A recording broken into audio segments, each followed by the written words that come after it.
Hey everyone, welcome to Law Initio. आज का हमारा टॉपिक है amendment to the RTI act.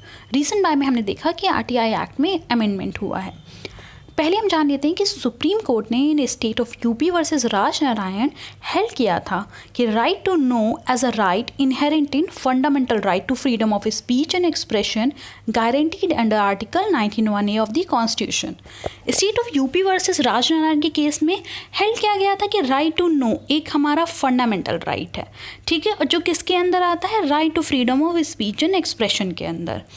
इसके बाद क्या हुआ कि राइट टू इन्फॉर्मेशन एक्ट आया 2005 का, जिसने एम्पावर कर दिया सिटीजन्स को, एम्पावर किया, साथ ही ट्रांसपेरेंसी लाए, सिस्टम में अकाउंटेबिलिटी फिक्स करी गवर्नमेंट की, साथ ही उन्होंने कहा कि इससे चेक होगा करप्शन और डेमोक्रेसी सही से वर्क करेगी, इन रियल सेंस में डेमोक्रेसी वर्क करेगी, उसके लिए आया आरटीआई एक्ट। इसमें एक चीज़ बताई गई थी कि ऑल बिलो पावर्टी जो फैमिलीज़ हैं, बीपीएल फैमिलीज़ जो हैं, उनको कोई भी फ़ीस देने की ज़रूरत नहीं है और एक नॉमिनल फ़ी 10 रुपये की पड़ती है अदर्स के लिए, जो कि बीपीएल फैमिलीज़ नहीं हैं उनके लिए 10 रुपये की एक नॉमिनल फ़ी पड़ती है, जो डिफ़र करते हैं from state to state. Recently क्या हुआ, सर्टेन चेंजेस करे गए।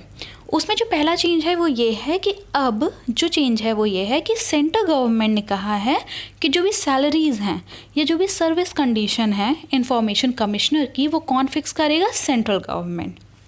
ठीक है, मतलब सेंट्रल गवर्नमेंट फिक्स करेगी, सेंटर और स्टेट लेवल पे, दोनों ही लेवल पे पावर्स क्या हैं, साथ ही सैलरीज़ क्या हैं इंफॉर्मेशन कमिश्नर की। दूसरी जो चीज़ है वो ये है कि term of the central chief information commissioner and information commissioners, जो इनका टर्म है कि कितने साल तक ये काम करेंगे, ये कौन फिक्स करेगा, ये भी कौन फिक्स करेगा, सेंट्रल गवर्नमेंट फिक्स करेगा। अर्लियर क्या था, ये 5 साल फिक्स्ड था। इसके बाद साथ ही में बात आई है जो हमने पढ़ा सैलरीज, अलाउंसेस, जो पहले थी वो क्या थी कि इनकी सेम होती थी, चीफ इलेक्शन कमिश्नर की ये सब चीज़ें सेम होती थी इलेक्शन कमिश्नर की तरह, ठीक है।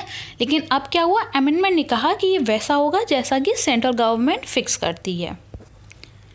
साथ ही में एक इम्पॉर्टेंट चीज़ जो आई वो ये है कि गवर्नमेंट के पास पावर है to relax the set of rules, मतलब इसमें जितने भी रूल्स हैं उसमें गवर्नमेंट के पास पावर है कि वो रिलैक्स कर सकती है किसी भी रूल्स को। साथ ही में ये बताया गया जो फाइनल इंटरप्रिटेशन है वो किसके पास है, ये पावर किसके पास रेस्ट करेगी, गवर्नमेंट के पास, ठीक है। अब हम देख लेते हैं आरटीआई एक्ट 2005 और ये अमेंडमेंट बिल 2019 में क्या अंतर है।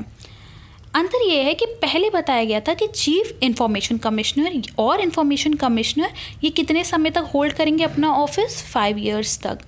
आरटीआई अमेंडमेंट बिल 2019 कहता है ये तब तक होल्ड करेंगे अपनी पावर या अपनी पोजीशन जब तक सेंट्रल गवर्नमेंट कहता है। इसके बाद बात आ जाती है सैलरी की। पहले था कि इनकी जो सैलरी वो इक्विवेलेंट होती थी किसकी, चीफ इलेक्शन कमिश्नर की एंड इलेक्शन कमिश्नर रिस्पेक्टिवली। अब कहा गया कि जो सैलरीज एंड अलाउंसेस हैं ये कौन डिटरमाइन करेगा, सेंट्रल गवर्नमेंट। साथ ही में बात आई डिडक्शन इन सैलरी। पहले ये था कि अगर किसी को सीआईसी या आईसीएस अपॉइंट किया जाता था तो अगर उन्हें कोई पहले से पेंशन वगैरह मिल रही होती थी या कोई भी रिटायरमेंट बेनिफिट्स थे तो गवर्नमेंट क्या करती थी, उनकी सैलरी में से ये सब चीज़ें डिडक्ट कर लेती थी, ठीक है। अब इस नए बिल ने ये चीज़ रिमूव कर दी है। अब देख लेते हैं कुछ रीसेंट जजमेंट थे जो रिलेटेड है आरटीआई से। In central public information officer supreme court of India versus Subhash Chandra Agarwal. Subhash Chandra Agarwal case में क्या सुप्रीम कोर्ट ने हेल्ड किया कि सीजेआई जो है is under the definition of public authority. अब फाइनली हमने ये बात कह दी कि सीजेआई पब्लिक अथॉरिटी के अंदर आते हैं। इसका मतलब क्या हुआ, राइट टू इन्फॉर्मेशन इन पे भी लागू होगा। पब्लिक अथॉरिटी के अंदर वो सारी बॉडीज़ आती हैं कॉन्स्टिट्यूटेड बाय और अंडर द कॉन्स्टिट्यूशन। तो उन्होंने कहा कि आर्टिकल 124 तो है ही कॉन्स्टिट्यूशन में जो सुप्रीम कोर्ट ऑफ इंडिया की बात करती है, ठीक है। पब्लिक अथॉरिटी को डिफाइन किया गया 2H में आरटीआई एक्ट के।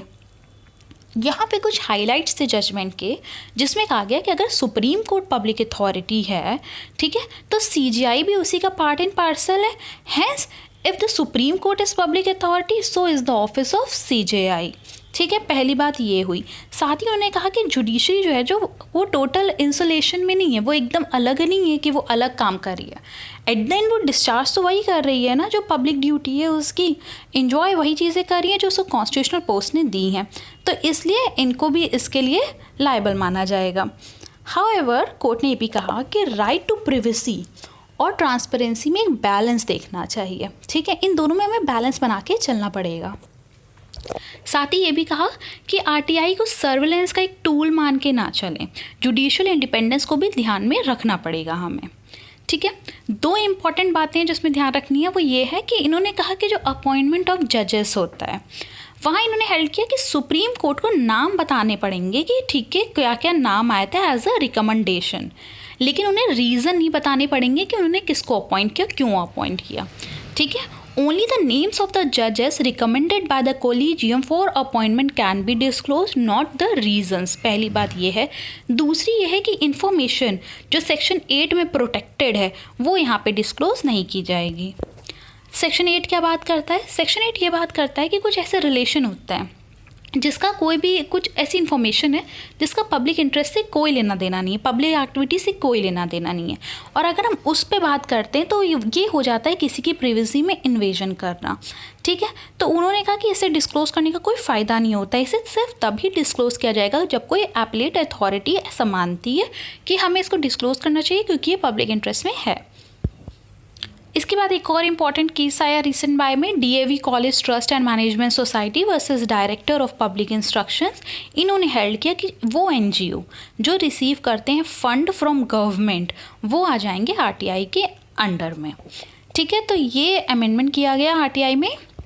इसमें क्या हुआ कि कुछ सोशल एक्टिविस्ट हैं या आरटीआई एक्टिविस्ट हैं, उन्होंने इसको माना कि ये एक तरीके से ट्रांसपेरेंसी के लिए नहीं है बल्कि ये ट्रांसपेरेंसी पे एक तरीके से प्रहार है, ठीक है, क्योंकि इसमें क्या हुआ सारी पावर आ जा रही है सेंट्रल गवर्नमेंट के पास।